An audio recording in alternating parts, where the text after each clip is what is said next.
येणाऱ्या मुंबई महापालिका निवडणुकीमध्ये गाफील राहू नका, अन्यथा ही निवडणूक मराठी माणसासाठी शेवटची निवडणूक असेल असा इशारा राज ठाकरेंनी दिलाय। मुंबईतील परळ इथं आयोजित केलेल्या मनसेच्या कोकण महोत्सवामध्ये राज ठाकरेंनी हे वक्तव्य केलंय। या कोकण महोत्सवाला ठाकरेंच्या शिवसेनेचे खासदार अरविंद सावंत देखील उपस्थित होते। मुंबई हातातून गेली तर हे लोक थैमान घालतील असंही राज ठाकरे यावेळी म्हणाले। मतदार याद्यांसोबतच मतदार खरे की खोटे यावर देखील लक्ष ठेवा अशा सूचना राज ठाकरेंनी उपस्थितांना दिल्या आहेत। मराठी माणसासाठी म्हणून ही येणारी मुंबई महानगरपालिकेची निवडणूक ही शेवटची महानगरपालिकेची निवडणूक असेल। जर आपण गाफील राहिलो तर हातातनं गेली म्हणून समजा, आणि त्याच्यानंतर जे थैमान सुरू होतील या लोकांचे ते मग ती कोणालाच आवरता येणार नाही। मला फक्त आपल्याला विनंती एवढीच करायची आहे, कुठेही गाफील राहू नका। रात्र वैराची आहे, गाफील राहू नका, आजूबाजूला लक्ष ठेवा। ज्या प्रकारचं आता राजकारण सुरू आहे आणि मुंबईवरती ज्या प्रकारचा डोळा आहे, ज्या प्रकारचं राजकारण आता ज्या प्रकारे हे मतदार याद्या आणि याच्यातलं जे सुरू आहे याच्यावरती लक्ष ठेवावं।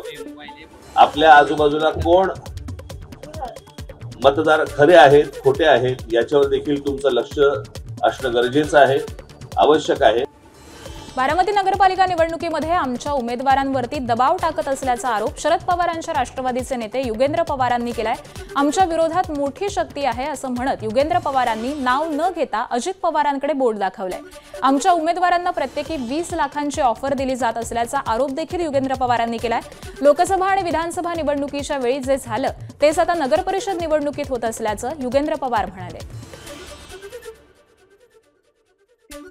त्या 8 पैकी साधारण 4 उमेदवार म्हणजे 4 सीटवर आमचे उमेदवार होते आणि एकेकाला त्यांनी 20 लाख रुपये तिथं असे दिलेत अशी चर्चा लोकांमध्ये आहे। गरीबाला किंवा सामान्य माणसाला दुसऱ्या गरीबाचं किंवा सामान्य माणसाचं दुःख तिथं कळत असतं आणि त्याच्यामुळं आपण उच्च शिक्षित तरुण स्वच्छ प्रतिमा असलेले असे आपण सामान्य कुटुंबातले उमेदवार तिथं दिलेत।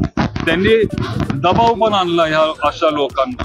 ते शेवटी भेटतात, आमच्या पुढे खूप मोठी शक्ती आहे। आज त्यांच्याकडे सत्ता आहे, त्यांच्याकडे पैसे आहेत, संस्था आहेत मोठे मोठे, हे सगळे तिथं काम पण करत असतात। त्यांच्यावर जर दबाव आणला जात असेल, त्यांच्यावर जर अशा गोष्टी जर केले जात असतील तर मग 1-2-3 लोक सोडून जाणं हे साहजिक आहे। त्याच्यामुळे मी पण त्यांना जबाबदार धरत नाही, म्हणजे आमच्या उमेदवारांना शेवटी लहान माणसाला भीती वाटते। निवडणुका पुढे ढकलण्याबाबत कोर्टाच्या मनात काय ते मी कसं सांगू, अजितदादांना अधिक माहिती असेल त्यामुळे ते बोलले असतील। मंत्री गिरीश महाजनांचा निवडणुका लांबणीवरच्या अजित पवारांच्या वक्तव्यावरून टोला। त्या बाबतीत मला काही सांगता येणार नाही, कारण कोर्टाच्या मनामध्ये काय आहे, कोर्टाचा निर्णय काय होईल हे मी काही सांगू शकत नाही। अजितदादांना अधिक माहिती असेल म्हणून ते बोलले असतील। मुंबईत 11 लाख दुबार मतदार असल्याचा आरोप आमदार ज्योती गायकवाड यांनी केलाय। दुबार मतदाराबाबत निवडणूक आयोगानं उत्तर देण्याची मागणी देखील त्यांनी केली आहे। नाहीतर या विरोधामध्ये काँग्रेस लढण्यास तयार असल्याचा इशारा ज्योती गायकवाड यांनी दिलाय।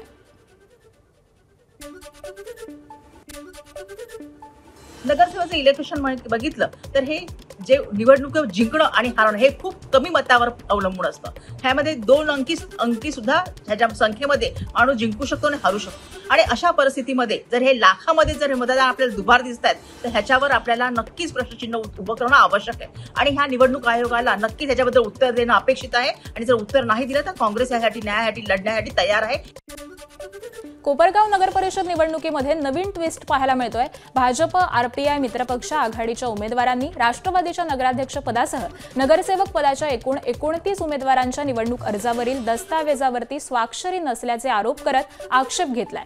या प्रकरणी कोपरगाव इथल्या जिल्हा सत्र न्यायालयामध्ये सुनावणी पार पडली आहे। यामध्ये दोन्ही बाजूंचा युक्तिवाद झालेला असून आज या प्रकरणी न्यायालय निकाल देण्याची शक्यता आहे। अहमदपूर नगर परिषदेच्या निवडणुकीमध्ये सहकार मंत्री बाबासाहेब पाटील यांना भाजप आमदारांनी राजकीयदृष्ट्या घेरण्याचा प्रयत्न सुरू केला। मंत्री बाबासाहेब पाटील यांनी नगरपालिका निवडणुकीमध्ये गद्दारी केली, आता गद्दारांना क्षमा नाही असं विधान भाजप आमदार संभाजी पाटील निलंगेकर यांनी केलेलं आहे। ते भाजपच्या कार्यकर्त्यांच्या आढावा बैठकीमध्ये बोलत होते। नगरपालिकेमध्ये जागा वाटपासंदर्भात भाजप आणि राष्ट्रवादी काँग्रेस अजित पवार गट यांची बैठक झाली, चर्चा झाली।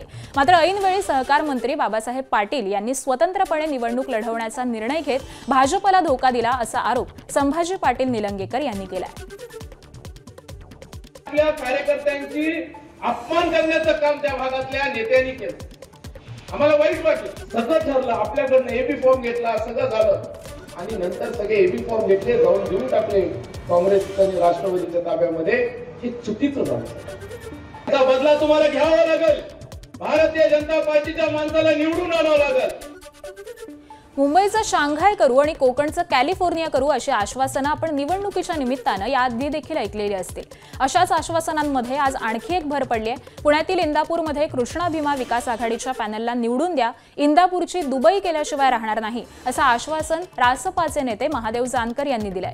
इंदापूर नगर परिषदेच्या निवडणुकीसाठी कृष्णा भीमा विकास आघाडीची स्थापना करण्यात आली आहे। या आघाडीमध्ये राष्ट्रीय समाज पक्षाचा देखील समावेश आहे। त्यानिमित्तानं आज जानकरांनी नगराध्यक्ष पदाचे उमेदवार प्रदीप गारटकर यांची भेट घेतली। यावेळी माध्यमांशी बोलताना जानकरांनी इंदापूरकरांना हे मोठं आश्वासन दिलंय।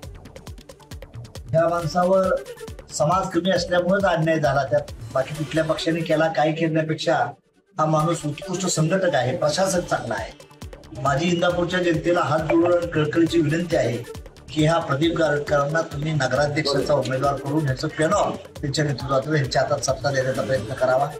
आम्ही इंदापूरची दुबई केल्याशिवाय राहणार नाही।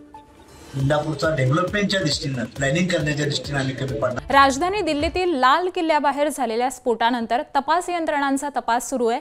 दरम्यान त्यांनी फरीदाबाद दहशतवादी मॉड्यूलबाबत एक महत्त्वाचा खुलासा केलाय। दहशतवादी दानिशच्या चौकशीमध्ये एका पाकिस्तानी हँडलरनं पहिल्या टप्प्यामध्ये लांब पल्ल्याचे ड्रोन भारतामध्ये पोहोचवल्याचा खुलासा केलाय। 10 किलोग्रॅम पर्यंत वजन वाहून नेण्यास सक्षम असलेले ड्रोन या भागांमध्ये पाठवण्याची तयारी सुरू होती अशी माहिती सूत्रांनी दिली आहे। पाकिस्तानी हँडलर्स ड्रोनचे भाग दुसऱ्या देशामध्ये निर्यात कंपनीमार्फत पाठवण्याची योजना आखत होते, जे भारतातील एका इम्पोर्ट करणाऱ्या कंपनीमार्फत मिळवले जाणार होते। सूत्रांच्या माहितीनुसार भारतामध्ये पाठवण्यासाठी तयार करण्यात येणाऱ्या ड्रोनची रेंज अनेक किलोमीटर आहे आणि ते अधिक वजन वाहून नेण्यास सक्षम आहेत। या ड्रोनद्वारे तयार केलेली स्फोटकं वाहून नेऊन भारतात आतापर्यंतचा सर्वात मोठा हल्ला करण्यात येणार होता। मात्र त्याआधीच सुरक्षा यंत्रणांनी हा दहशतवादी डाव उधळून लावलाय। नागपुरातील हिवाळी अधिवेशनाच्या पूर्वतयारीच्या कामावर टाकलेला बहिष्कार कंत्राटदारांनी मागे घेतलाय। कालपासून रवी भवन, आमदार निवास, विधिमंडळ इथल्या कंत्राटदारांनी परत कामाला सुरुवात केली आहे। कंत्राटदारांना थकीत 23 कोटी रुपये देण्याच्या आश्वासनानंतर कंत्राटदारांनी बहिष्कार मागे घेतलाय। अतिरिक्त मुख्य सचिव मनीषा म्हैसकर यांच्या आश्वासनानंतर कंत्राटदारांनी हा बहिष्कार मागे घेतला। स्थानिक स्वराज्य संस्थेच्या निवडणुकीची रणधुमाळी शिगेला पोहोचलेली असतानाच काँग्रेस नेते नाना पटोले यांनी भाजपचे अल्पसंख्याक आघाडीचे प्रदेश सदस्य आणि मुस्लिम समाजाचे नेते आबिद सिद्दीकी यांची त्यांच्या घरी जाऊन भेट घेतली। आबिद सिद्दीकी यांच्या प्रकृतीची विचारणा करण्याकरता ही भेट असल्याची माहिती आहे। तर या भेटीमागे मोठी राजकीय उलथापालथ होण्याची चर्चा राजकीय वर्तुळात रंगली आहे। मागील काही दिवसांपासून भंडाऱ्यात भाजप आणि शिवसेनेचा राजकीय वाद उफाळून आलाय। अशातच आज महसूल मंत्री चंद्रशेखर बावनकुळे हे भंडारा जिल्ह्याच्या दौऱ्यावरती आहेत। पवनी, साकोली, तुमसर आणि त्यानंतर संध्याकाळी भंडाऱ्यामध्ये त्यांच्या प्रचार सभा होणार आहेत। भंडाऱ्यामध्ये संध्याकाळी होणारी सभा ही शिंदे सेनेचे भंडाऱ्याचे आमदार नरेंद्र भोंडेकर यांच्या घरासमोरील किसान चौकामध्ये भाजपनं आयोजित केले। यामुळे या सभेमधून बावनकुळे काय बोलतात याकडे लक्ष असेल। दरम्यान या दौऱ्यामध्ये बावनकुळे भाजपचे बंडखोर उमेदवार आशिष कुकडे आणि माजी खासदार मधुकर कुकडे यांची भेट घेणार आहेत।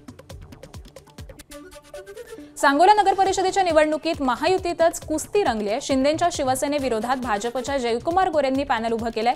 या पॅनलमध्ये भाजपसह शेकाप आणि अजित पवारांचे राष्ट्रवादी एकत्र आले।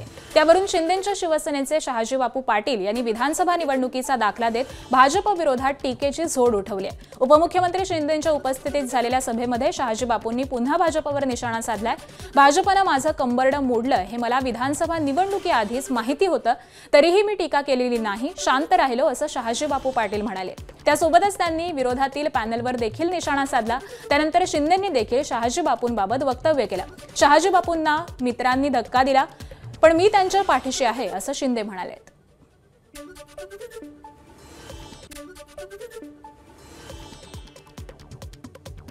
बोललेला नाही, पण मी शांत राहतो, काय बोललो नाही. एवढा प्रामाणिकपणा भाजपची माझा असताना कशासाठी मला निवडणुकी भीती नाही, लढला नाही, एवढं मी खात्रीने सांगतो. पैशावर सांगोला तालुका विकत घेऊ नका, तुमचा घनघोर अपमान होईल.